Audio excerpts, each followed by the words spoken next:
we're going to talk about scaling. So everything's good. Rainbows are out. My product is up. I used all these awesome resources to get some sales coming in and things are going. Now I want the big bucks, Dave. Like, I got to quit my job. I want to do this full time. What do I do? How do I scale? So I'm going to be responsible for you quitting the Learn. So, I don't know about that. My house and list Amazon products, man. The easiest way to scale this business is just rinse and repeat. Really, Okay. Once you know how to do this successfully with one product, it's a matter of doing it over and over. And the scalability is limiting on yourself, your time to put into it, and the amount of money that you have to keep making sure that things keep rolling. How many products have you sold now individually on? So I'm not. So if I've done so many different variations, and so those are all kind of SKUs. So I know that there's been a few hundred that we've done. A few hundred. But how many are you selling right now? That's a good question too. So again, are we talking about all the variations? Sure. I don't know specifically, to be honest with you. And No, I'll tell just you. rough range.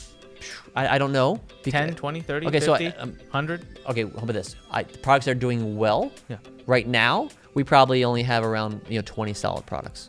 Okay. Right, but you say only 20. 20 products, and that doesn't even count all the different variations. But I want everyone to take away that you said only 20. Like, that's the scale here. Oh, you true. know, like, you are doing 20 right now, and you Right. said only 20 means that you probably could be doing a lot more if you chose. Is there a limit? Like, how many could you be doing? There's no limit. Okay. I know people that put together some major businesses where they have 30, 50 people working for them, and they started, as someone is watching this right now, as just themselves, maybe their wives, right, or maybe their husband, whatever.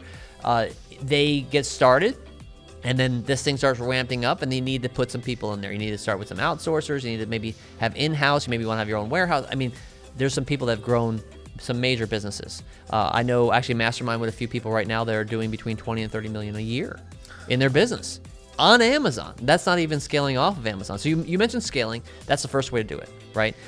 Would be to rinse and repeat.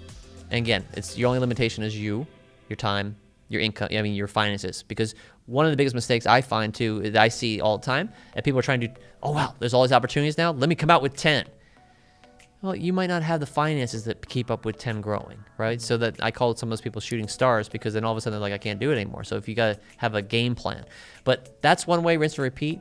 Scaling it could be international scaling. You get something working on .com, you can scale to the UK, you can scale to Japan.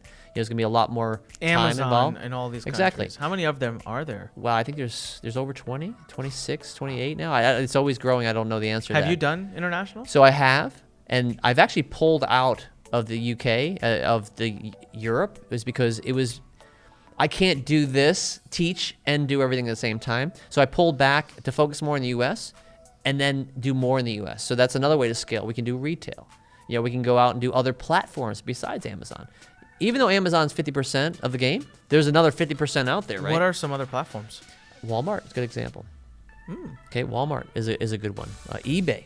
eBay, people are like, oh, eBay is so old news. When you start factoring in what eBay is doing all across the world, there's a lot there as well. What about Jet.com? Jet.com is another. Is that the same as Walmart now? It's part of Walmart. That's correct. Yeah, so there's up and coming other companies that are trying to do what Amazon has done, right? You laugh, but you never know. You never know as we're watching this, when that can change or another one's going to take over. That was like an instinct reaction. I couldn't help it. It's like, I don't know now. But once you have the product already working, you have a product that is going to sell well. You already have all the copy, all the images, and everything else. It's a matter of just putting it on other platforms to start getting more sales for what you're doing on different platforms, right? So that's just another way to scale. There's a bunch of reasons. There's a bunch of ways of doing it there. And then what about? I might be being more simplistic, but just raise your ads, do more ads on Amazon ads. If that's working, does that usually work?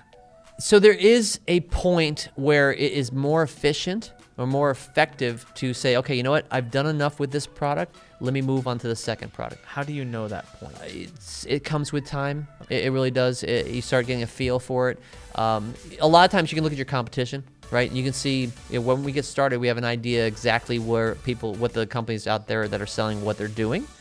And a lot of times we'll go above it, right? But we kind of know what that level is when we first start. And if we go above it, great. But once we start getting close to that or go above it, say, okay, we're probably getting as much as we can from this business. It'd be more effective for our time, more effective for our resources to then come with something that is in that line of products or come up with a new line of products. Thanks for listening to The Fighting Entrepreneur with your host, Onyx Singal.